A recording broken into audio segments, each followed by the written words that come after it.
Price the Lord. கர்த்தருக்கு ஸ்தோத்திரம். கர்த்தர் உங்களை ஆசீர்வதிப்பார். இந்த காணொளியை பார்க்கும் யாவருக்கும் இயேசுவின் நாமத்தில் இனிய வணக்கங்கள். கர்த்தர் உங்களை ஆசீர்வதிப்பாராக.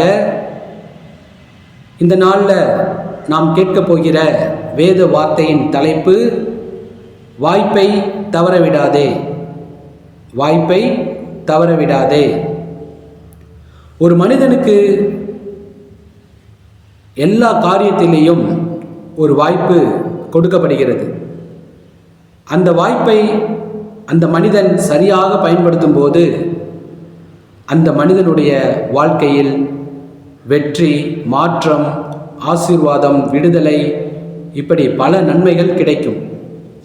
உதாரணத்துக்கு 10 நபர்கள் ஓடக்கூடிய ஓட்டப்பந்தய போட்டியில் 10 பேருக்கும் அந்த வாய்ப்பு கொடுக்கப்பட்டுள்ளது.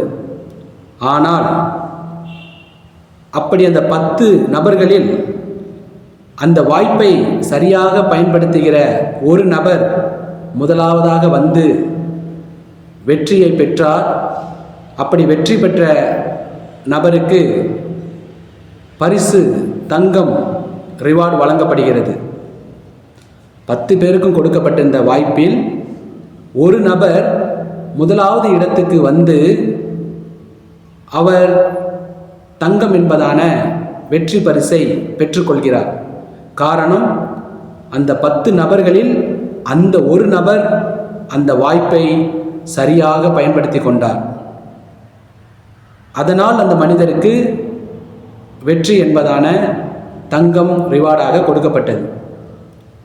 இப்படிதான் இயேசு ஒரு மனிதனுடைய வாழ்க்கையில் இருக்கிற பலவிதமான பிரச்சனைகள், வியாதி, மனவேதனை, கண்ணீர், இப்படி பல பிரச்சனைகளில் இருக்கிற மனிதனை மாற்ற வேண்டும் என்று, அந்த பிரச்சனைகளை மாற்ற வேண்டும் என்று அந்த மனிதனுக்கு பல விதத்தில் அவரிடத்தில் வரக்கூடிய வாய்ப்பை இயேசு அந்த மனிதனுக்கு கொடுக்கிறார். எல்லா மனிதருக்கும் அப்படியாப்பட்ட வாய்ப்பு இயேசு கொடுக்கிறார். அப்படி அந்த வாய்ப்பை பயன்படுத்தி எந்த மனிதன் இயேசுவினிடத்தில் வருகிறானோ அந்த மனிதனுடைய வாழ்க்கையில் இருக்கிற எல்லா பிரச்சனைகளும், அது வியாதியாக இருக்கலாம், மனவேதனை, கண்ணீர், எந்த பிரச்சனையாக இருந்தாலும் அதை இயேசு கிறிஸ்து மாற்றுவார், விடுவிப்பார்.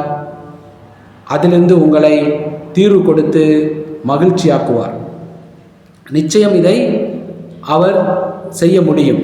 அவரிடத்தில் அந்த வல்லமை இருக்கிறது. ஆனபடியினால் அந்த வாய்ப்பை சரியாய் பயன்படுத்தி வரும் நபர்களுக்கு இயேசு அப்படி செய்கிறார். அதேபோல் வேதத்தில் இயேசு கொடுத்த வாய்ப்பை பயன்படுத்தி இயேசுவினிடத்தில் வந்து அந்த வாய்ப்பை சரியாய் பயன்படுத்தி அந்த மனிதர் பெற்ற மாற்றத்தை, அந்த அற்புதத்தை நம் வேத வசன அடிப்படையில் தேவனுடைய வார்த்தையை நாம் கேட்போம். லூக்கா 18வது அதிகாரம் 35வது வசனத்திலிருந்து 43வது வசனம் வரை வேதத்திலிருந்து அந்த வசனத்தை வாசிப்போம். பின்பு அவர் எரிகோவுக்கு சமீபமாய் வரும்போது ஒரு குருடன் வழியருகே உட்கார்ந்திருந்து பிச்சை கேட்டுக்கொண்டிருந்தான். ஜனங்கள் நடக்கிற சத்தத்தை அவன் கேட்டு இது என்னதென்று விசாரித்தான். நசரனாகிய இயேசு போகிறார் என்று அவனுக்கு அறிவித்தார்கள். அப்பொழுது அவன், இயேசுவே, தாவீதின் குமாரனே, எனக்கு இரங்கும் என்று கூப்பிட்டான். முன் நடப்பவர்கள் அவன் பேசாமல் இருக்கும்படி அவனை அதட்டினார்கள். அவனோ, தாவீதின் குமாரனே, எனக்கு இரங்கும் என்று மிகவும் அதிகமாய் கூப்பிட்டான். இயேசு நின்று அவனை தம்மிடத்தில் கொண்டு வரும்படி சொன்னார். அவன் கிட்ட வந்தபோது அவர் அவனை நோக்கி, நான் உனக்கு என்ன செய்ய வேண்டும் என்றிருக்கிறாய் என்று கேட்டார். அதற்கு அவன், ஆண்டவரே, நான் பார்வை அடைய வேண்டும் என்றான். இயேசு அவனை நோக்கி, நீ பார்வை அடைவாயாக, உன் விசுவாசம் உன்னை ரட்சித்தது என்றார். உடனே அவன் பார்வை அடைந்து தேவனை மகிமைப்படுத்தி கொண்டு அவருக்கு பின் சென்றான். ஜனங்கள் எல்லோரும் அதை கண்டு தேவனை மகிமைப்படுத்தினார்கள். லூக்கா 18வது அதிகாரம் 35வது வசனத்திலிருந்து 43வது வசனம் வரை தேவனுடைய வார்த்தை இப்படியாக சொல்கிறது. இயேசு எரிகோ என்பதான ஒரு இடத்துக்கு சென்று கொண்டிருக்கிறார். அந்த வழியில், அந்த சாலையில் ஒரு குருடன் பிச்சை எடுத்துக்கொண்டு உட்கார்ந்திருக்கின்றான். இயேசுக்கு பின்னாடி வர ஜனங்கள் சத்தம் போடுவதை அந்த குருடன் கேட்டு இது என்னதென்று விசாரிக்கிறான். அதற்கு அங்கு உள்ளவர்கள் இயேசு போகிறார் என்று அவனுக்கு அறிவித்தார்கள். உடனே அந்த குருடன், இயேசுவே எனக்கு இரங்கும், எனக்கு கண் பார்வை தாரும், என்னுடைய இந்த குருடான இந்த பார்வை தெரியும்படி என்னை சுகப்படுத்தும் என்று அவரிடத்தில் கேட்கின்றான். அப்படி கேட்கும்போது இயேசு அவனுக்கு அவருடைய வல்லமையினால் கண் பார்வை கொடுக்கின்றார். அந்த குருடன் கண் பார்வை அடைகின்றான்.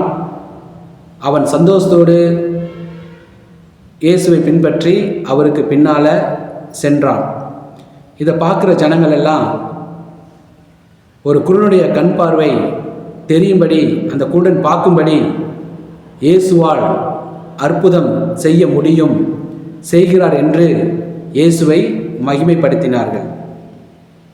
அருமையான இந்த வார்த்தையை கேட்கிற சகோதர சகோதரிகளே, இந்த குருடன் சரியான விதத்தில் இந்த வாய்ப்பை பயன்படுத்தி கொண்டான். இந்த குருடன் ஒரு நல்ல உதாரணம். வாய்ப்பை சரியாக பயன்படுத்தி கொள்வதற்கு இந்த குருடன் ஒரு சரியான உதாரணம். இயேசு செல்கின்ற இடமோ எரிகோ.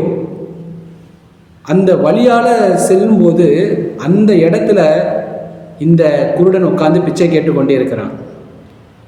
அப்போ இயேசு அந்த இடம் வந்து அந்த குருடனை கடந்து கிராஸ் பண்ணி போகும்போது அந்த வாய்ப்பை இந்த குருடன் சரியாக பயன்படுத்தி இயேசுவை நோக்கி கூப்பிட்டு கண் பார்வை வேண்டும் என்று கேட்டு அந்த கண் பார்வையை பெற்றுக்கொண்டான். இயேசு அவனுக்கு கண் பார்வை கொடுத்தார். ஒருவேளை இந்த வாய்ப்பை அவன் சரியாக பயன்படுத்தவில்லை என்றால், இயேசு அந்த இடத்தை கடந்து செல்லும்போது, அந்த குருடனை கடந்து செல்லும்போது, இந்த குருடன் அந்த வாய்ப்பை சரியாக பயன்படுத்தாமல் விட்டிருந்தால் அந்த குருடன் காலம் முழுவதும் குருடனாகவே இருந்து பிச்சை எடுத்து மரித்திருப்பான். அந்த குருடன் அந்த வாய்ப்பை சரியான முறையில் பயன்படுத்தி கொண்டான். அப்படி பயன்படுத்தினபடியினால் அவனுடைய கண் பார்வை அவனுக்கு கிடைத்தது. அவன் கண் பார்க்கும்படி இயேசு அவனுக்கு அற்புதம் செய்தார். அருமையான சகோதர சகோதரிகளே, இந்த வார்த்தையை கேட்டுக்கொண்டிருக்க உங்களுக்கு தேவன் சொல்ல விரும்புவது என்னவென்றால், உங்களுக்கு உங்கள் வாழ்க்கையில் இருக்கிற பலவித பிரச்சனைகளை மாற்ற இயேசுவால் கூடும். அவரால் அது முடியும். அது எந்த பிரச்சனையாக இருந்தாலும், அது வியாதியாக இருந்தாலும், மனவேதனை கண்ணீரான காரியங்களாக இருந்தாலும், எப்படியாப்பட்ட பிரச்சனையாக இருந்தாலும், அந்த காரியத்தை மாற்ற, அந்த சூழ்நிலையை மாற்ற, அதிலிருந்து விடுதலை கொடுக்க, உங்களை காப்பாற்ற இயேசுவால் கூடும். அவருக்கு அந்த வல்லமை உண்டு. ஆனபடினால நீங்கள் அவர் கொடுக்கிற அந்த வாய்ப்பை சரியாக பயன்படுத்தி அவரிடத்தில் வர வேண்டும். அவர் அந்த வாய்ப்பை பல விதத்தில் அந்த வாய்ப்பை உங்களுக்கு கொடுப்பார். ஒருவேளை உங்களுக்கு அந்த வாய்ப்பை இதற்கு முன்னாடியே கொடுத்திருக்கலாம். இந்த வார்த்தையை கேட்பதற்கு முன்னாடியாகவே உங்களுக்கு அந்த வாய்ப்பு கொடுக்கப்பட்டிருக்கலாம். அந்த வாய்ப்பு இயேசுவிடத்தில் வருவதற்கு உங்களுக்கு கிடைத்திருக்கலாம். அப்படி உங்களுக்கு வாய்ப்பு கொடுத்திருந்தால், அல்லது இந்த வார்த்தையை கேட்பதினால் ஆண்டவர் இயேசு அந்த வாய்ப்பை மீண்டும் உங்களுக்கு கொடுக்கிறார். இந்த வாய்ப்பை ஏற்று நீங்கள் அவரிடத்தில் வாருங்கள். அப்படி வரும்போது உங்கள் வாழ்க்கையில் உள்ள எல்லா பிரச்சனையும் அவர் நீக்குவார், மாற்றுவார், விடுதலை கொடுப்பார். உங்களுக்கு சந்தோஷம் உண்டாகும். நீங்கள் அந்த வாய்ப்பை தவற விட்டுடக்கூடாது. எப்படி அந்த குருடன் அவனை கடந்து செல்ல கிராஸ் பண்ணி இயேசு போகும்போது அந்த வாய்ப்பை, அந்த தருணத்தை சரியாக பயன்படுத்தி தன்னுடைய கண் பார்வை இயேசுவிடத்தில் பெற்றுக்கொண்டானோ, அதே போல உங்களுக்கு ஏதோ ஒரு விதத்தில் வாய்ப்புகள் வந்தால், ஏற்கனவே வந்திருந்தால், அது யாருனாலும் அந்த வாய்ப்பு உங்களுக்கு வந்திருக்கலாம். இனி கூட அந்த வாய்ப்பு வரலாம். உங்கள் உறவினர்கள் மூலியமாக வரலாம், உங்கள் கூட இருக்க நண்பர்கள் மூலியமாக வரலாம், இல்லை இயேசுவுக்கு ஊழியம் செய்கிற ஊழியர்கள் மூலமாக வரலாம், இல்லை இயேசுவை பின்பற்றுகிற ஜனங்கள் மூலியமாக வரலாம். இந்த வாய்ப்பு எப்படியோ உங்களுக்கு வரலாம். ஆண்டவருடைய பிள்ளைகள் மூலியமாக உங்களுக்கு அந்த வாய்ப்பு வரலாம். எப்படியோ அந்த வாய்ப்பு உங்களுக்கு இயேசு கொடுக்கிறார். அப்படி கொடுக்கும்போது நீங்கள் அந்த வாய்ப்பை தவற விட்டுறாதீர்கள். உங்களுக்கு ஏற்கனவே அப்படி ஒரு வாய்ப்பு கிடைத்திருந்தால், இந்த வார்த்தையின் மூலம் தேவன் உங்களுக்கு சொல்கிறார், வாய்ப்பை பயன்படுத்தி இந்த வார்த்தையின் மூலம் அவரிடத்தில் வாருங்கள். இனி உங்களுக்கு அந்த வாய்ப்பு வந்தாலும் அவரிடத்தில் வாருங்கள். அப்படி வரும்போது உங்களுக்கு உண்டான எல்லா வித பிரச்சனைகள் இருந்து, அது வியாதியாக இருக்கட்டும், மனவேதனையாக இருக்கட்டும், கண்ணீராக இருக்கட்டும், எவ்வித பிரச்சனையாக இருக்கட்டும், எந்த சூழ்நிலையாக இருக்கட்டும், அதை இயேசு உங்களுக்கு மாற்றுவார், விடுதலை கொடுப்பார், அதிலிருந்து ஒரு தீர்வை கொடுப்பார். அது நிச்சயம் அவர் செய்வார். எப்படி அந்த குருடன் வாய்ப்பை பயன்படுத்தி கண் பார்வை பெற்றுக்கொண்டானோ, அதே போல நீங்கள் அவர் கொடுக்குற வாய்ப்பை பயன்படுத்தி அவரிடத்தில் வாருங்கள். உங்களுக்கு உண்டான பிரச்சனைகளை ஜெபம் செய்து அவரிடத்தில் தெரிவியுங்கள், அவருக்கு தெரியப்படுத்துங்கள். அப்பொழுது நிச்சயம் உங்கள் வாழ்க்கையில் இருக்கிற எல்லா பிரச்சனையும் அவர் மாற்றுவார், நீக்குவார், விடுதலை கொடுப்பார். அதிலிருந்து உங்களுக்கு தீர்வு கொடுப்பார். உங்களுக்கு சந்தோஷம் உண்டாகும்படி அவர் செய்வார். நீங்கள் செய்ய வேண்டியது, வாய்ப்பை தவறவிடக்கூடாது. ஏற்கனவே உங்களுக்கு வாய்ப்பு கொடுத்து அதை தவறவிட்டிருந்தால், இந்த வார்த்தையின் மூலம் மீண்டுமாய் அவர் உங்களுக்கு வாய்ப்பு கொடுக்கிறார். நீங்கள் அவரிடத்தில் வாருங்கள். இனி ஆண்டவரிடத்திலிருந்து வாய்ப்பு வந்தாலும் நீங்கள் அவரிடத்தில் வாருங்கள். ஒருபோதும் ஆண்டவர் கொடுக்கிற, இயேசு கொடுக்கிற அந்த வாய்ப்பை தவற விட்டுறாதீர்கள். அந்த வாய்ப்பை சரியாக பயன்படுத்தி அவரிடத்தில் வாருங்கள்.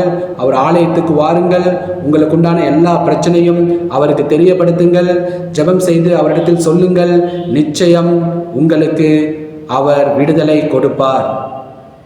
வாய்ப்பை பயன்படுத்தி வரும் உங்களுக்கு அவர் நிச்சயம் நன்மை செய்வார், விடுதலை கொடுப்பார். உங்கள் வாழ்க்கையின் பிரச்சனை மாறும்.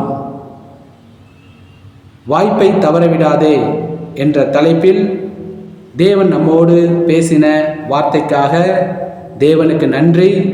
கர்த்தர் உங்களை ஆசீர்வதிப்பார். ஆமென். Praise the Lord.